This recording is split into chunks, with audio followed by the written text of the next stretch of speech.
Terus ya. Oke. Baik, terima kasih Ustadz atas jawabannya Ustadz.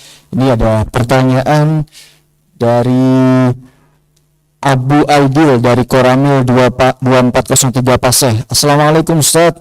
Afwan Ustadz, Ana mau tanya kaitannya dengan perlombaan atau turnamen bola. Saya sebagai petugas yang memiliki tanggung jawab untuk mengontrol kegiatan tersebut. Pertanyaannya, dengan pengontrolan tersebut saya mendapatkan amplop dari panitia. Bagaimana status amplop tersebut? Apakah halal atau haram? Terima kasih Ustaz. Waalaikumsalam warahmatullahi wabarakatuh. Kalau amplopnya sih nggak boleh dimakan.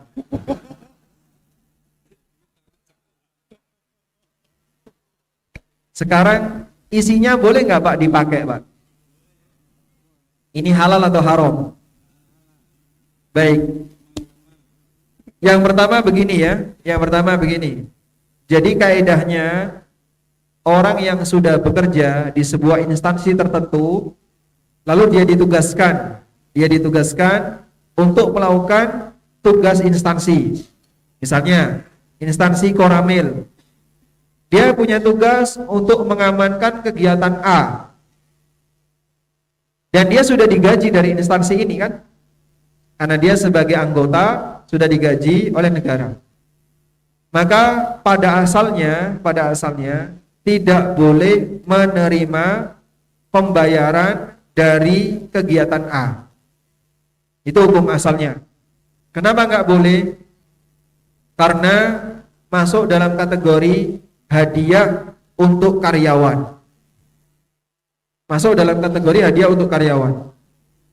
Disebutkan dalam hadis yang sahih, Rasulullah sallallahu alaihi wasallam bersabda, hadayal ummal ghulul. Hadiah yang diberikan kepada karyawan itu termasuk harta ghulul. Harta ghulul itu kalau terjemahannya harta khianat. Misalnya, bekerja di PGE, Pertamina Geothermal Energy.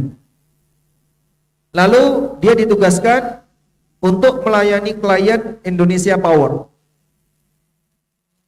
Ketika dia datang ke Indonesia Power, kemudian melayani klien itu, dikasihlah amplop pribadi.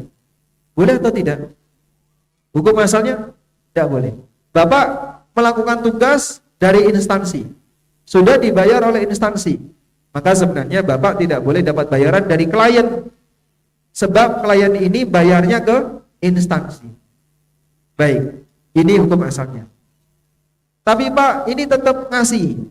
Kalau ngasih, berarti amplop tadi diberikan ke instansi.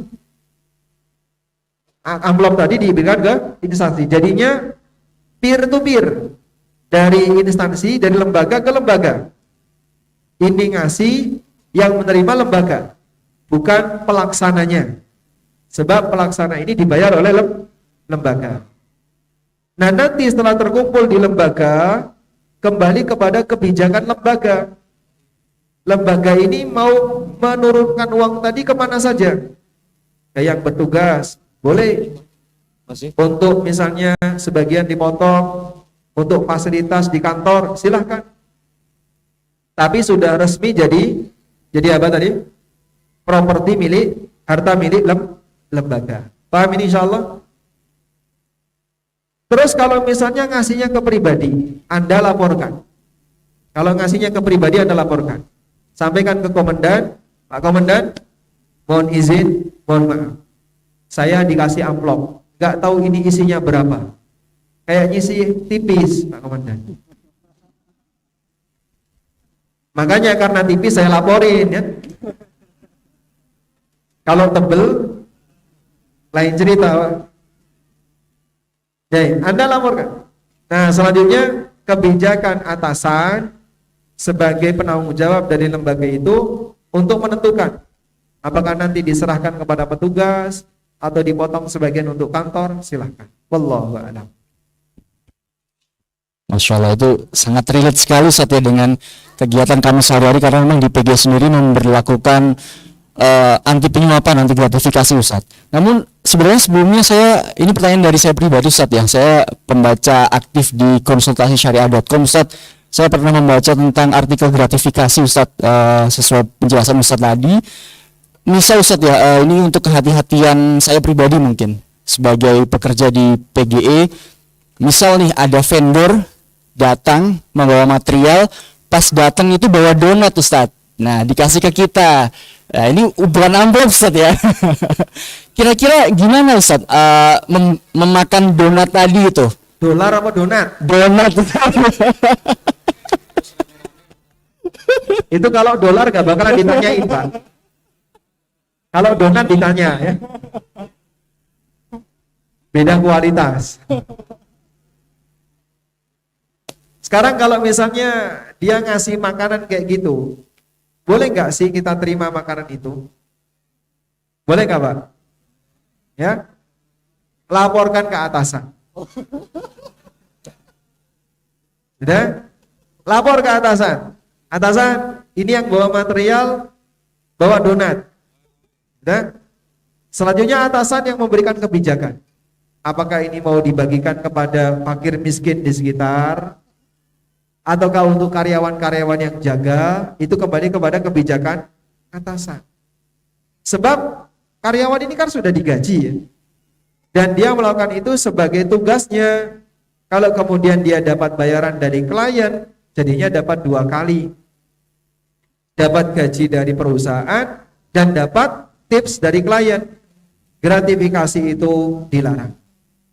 Meskipun kita tidak minta, meskipun kita tidak mengharapkan. Baik. Ada sebuah cerita. Ada sebuah cerita ya. Anda mau diceritain enggak? Atau enggak usah aja? Enggak usah aja ya? Diceritain? Baik. Ceritanya kayak gini, Pak.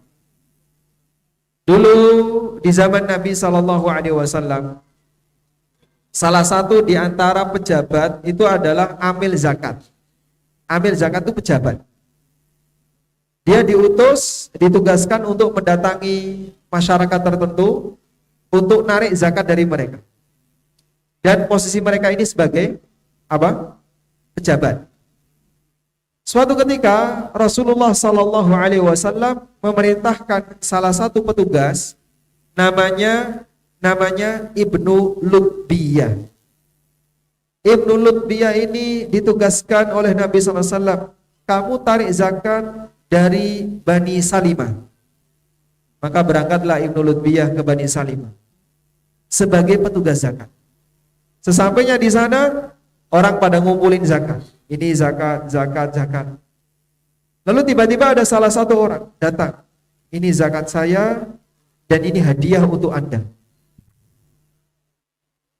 Lalu pulanglah Ibnu Lutbiyah ke Madinah. Pulang meninggalkan Bani Salimah menuju Madinah. Masya Allah, karakter sahabat luar biasa. Mereka ketika dapat hadiah seperti ini, tidak langsung dibawa pulang, Pak. Mungkin kalau kita kan pulang dulu, naruh hadiah itu, baru lapor. Ibnu Lutbiyah tidak demikian. Beliau datang menghadap Nabi SAW dan mengatakan, Ya Rasulullah, hadihi zakatun wa hadihi hadiyatun li. Ya Rasulullah, ini zakat dan ini hadiah untukku. Mendengar itu Nabi Sallallahu Alaihi Wasallam langsung mengatakan, beliau berkhutbah di hadapan para jamaah. Kenapa ada orang fama balu rojulin? Kenapa ada orang yang aku tugaskan untuk jadi amil? Faqala, lalu dia mengatakan, hadhihi zakatun wa hadhihi hadiyatun li. Ini zakat dan ini hadiah untukku. Fahala yajlisu fi baiti abi au ummi fal yuhda lahu amla in sadaqah. Coba dia duduk di rumah bapak ibunya. Ada nggak yang ngasih hadiah ke dia? Sehingga dia dikasih hadiah karena apa? Jabatan. Dia dikasih hadiah karena petugas. Dia adalah orang yang memiliki jabatan. Andaikan dia nggak punya jabatan, nggak bakalan dikasih hadiah. Makanya fungsi hadiah itu apa, Pak? Membangun rasa kasih sayang, keakraban. Tahadau tahabu. Lakukanlah saling memberi hadiah agar kalian bisa saling mencintai. Tapi kalau hadiah karena latar belakang jabatan, itu bukan karena saling mencintai, tapi karena kepentingan. Sehingga coba kalau dia nggak kenal bapak sebagai petugas, mungkin nggak dia ngasih donat, Pak? Mungkin ngasih donat, Pak? Tidak mungkin. Paling juga dodol Garut. Itu pun kalau dia masih mau ngasih. Beda suasananya. Makanya hadiah itu diberikan, latar belakangnya adalah karena posisi Anda sebagai pejabat, orang yang bertugas di situ. Karena itu hadiah seperti ini tidak boleh diterima hukum asalnya. Wallahu a'lam. Terima kasih Ustadz atas pemaparan pertanyaan dari tadi ya, dari anggota TNI. Dan saya pribadi mungkin Ustadz, ini pertanyaan tadi sudah saya setting sebelum saya jadi MC Ustadz, jadi sedikit membuat kadang resah ya, hukumnya seperti apa Ustadz, seperti itu Ustadz. Tapi sekali lagi Ustadz, misal nih ada peraturan dari pemerintah yang mengklasifikasikan gratifikasi, misal asal tidak ada jumlahnya tidak lebih dari 200.000 misal seperti itu. Nah, apakah aturan pemerintah tersebut juga sedikit bertentangan dengan penjelasan Ustadz tadi ya? Dalam artian secara syariah sebenarnya tidak boleh Ustadz ya, seberapapun ya. Aturan kayak gitu? Ada Ustadz, ada besarannya Ustadz. Tertulis. Gratifikasi boleh asal tidak lebih dari 200.000. Bukan gratifikasi, mungkin pemberian. Iya. Iya, seperti hadiah ya Ustadz. Hadiah untuk pejabat, hadiah untuk karyawan. Iya, termasuk misal kalau ada akad nikah tidak boleh lebih dari 1 juta, itu sebenarnya ada aturan-aturannya Yang saya Ustadz. tahu itu belum tertulis. Jadi betul itu sempat umum di teman-teman ASN, tapi itu bukan kebijakan, bukan aturan tertulis yang saya tahu. Cuman kebijakan sebagian anggota KPK atau apa begitu, dia masih memberikan toleransi. Ya ibaratnya kalau COVID kemarin kan seperti surat edaran, saran dan masukan untuk memakai masker dan seterusnya.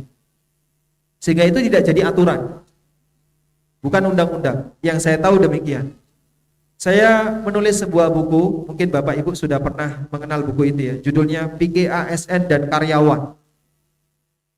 Dan kami bersinggungan dengan beberapa aturan pemerintah berkaitan dengan masalah gratifikasi, masalah songgok. Itu banyak bertanya kepada ahli hukum, ada nggak sih yang kayak gini? Dan juga cari-cari di internet, kalau tertulis kami belum menjumpai. Cuman sudah rumornya kayak gitu. Sehingga pihak KPK kalaupun menjumpai temuan kayak gitu kurang dari 200.000 nggak bakalan dicekel Pak, nggak bakalan ditangkap, dibiarin. Karena dianggap hal yang kecil. Lalu ini boleh atau tidak? Kalau itu jadi undang-undang malah nggak apa-apa. Andai kan ada undang-undang resmi dari pemerintah, gratifikasi boleh asal di bawah 1 juta. Siapapun boleh nerima tips asal di bawah 1 juta. Ada undang-undang seperti itu dari pemerintah, gratifikasi itu jadi boleh. Karena yang berwenang seperti ini undang-undang negara. Tapi kalau negara melarang, sepeser pun sebenarnya tidak diperbolehkan, meskipun hanya makanan donat. Makanya seharusnya ini ditertibkan, dan Indonesia seperti ini jadi budaya. Padahal perusahaan asing kayak gini nol. Ada nggak perusahaan asing yang membiasakan gratifikasi, Pak? Pernah ketemu, Pak? Paling anti mereka dengan yang namanya gratifikasi. Saya punya beberapa teman yang bekerja di perusahaan obat. Perusahaan obat itu kan paling sensitif, karena menyangkut persaingan pasar, sehingga dia harus bisa bermain mempengaruhi kebijakan dokter. Mempengaruhi kebijakan dokter. Coba gimana? Dokternya yang disogok. Lalu teman saya bilang, beda jauh antara perusahaan swasta dengan asing. Kalau perusahaan dalam negeri, Masya Allah, yang namanya medical representative, itu saingan. Tapi kalau perusahaan asing, nol, nggak ngasih apa-apa. Mereka itu paling anti dengan yang namanya gratifikasi. Padahal kalau kita bicara agama, mereka ateis. Perusahaan Amerika, perusahaan Eropa, itu ateis, itu pemiliknya orang-orang ateis. Tapi mereka paling anti dengan yang namanya gratifikasi. Juga misalnya dalam masalah menjaga hak, itu mereka paling perhatian itu ya. Hak agama itu diperhatikan. Waktunya sholat, kasih sholat. Puasa, mereka dihormati. Sampai salah satu teman yang kerja di Jepang gitu ya, saat rapat, dia satu-satunya muslim dalam rapat itu, pimpinannya itu break. Baik, namanya Pak Miftah. Pak Miftah ini orang Karawang. Karena Pak Miftah ini mau sholat, kita break rapat, memberi kesempatan Pak Miftah untuk sholat. Sholat beliau. Rapat itu break dulu. Karena satu anggota rapat sholat. Itu kalau di negara kita gimana Pak? Ya? Gak digobres. Makanya kadang kita merasa aneh. Di negara mayoritas muslim, kurang perhatian terhadap hak asasi. Agama itu kan hak asasi. Di negara ateis, hak asasi itu sangat dihargai. Puasa itu dihargai. Masalah menu makanan dihargai. Sehingga ketika dia mau makan apa, itu diminta pesan. Kamu pesan yang apa? Ini Muslim meal. Yang selain Muslim meal tidak boleh. Dia dipesankan khusus. Masya Allah. Nah kita berharap seperti itu ya. Jadi kalau kebiasaan gratifikasi, suap, tips, itu kayaknya masih tarik ulur gitu Pak. Sampai kapan Pak kebiasaan ini akan berakhir? Pendidikan dan edukasi selalu kita sampaikan. Dan saya yakin syariat ini kalau disampaikan kepada masyarakat sepeser pun gak bakalan merugikan negara. Bahkan menguntungkan bagi negara. Karena kita mengajarkan kedisiplinan, apa yang bukan hak kamu jangan kau ambil. Kembalikan jika itu adalah hak negara. Wallahu a'lam.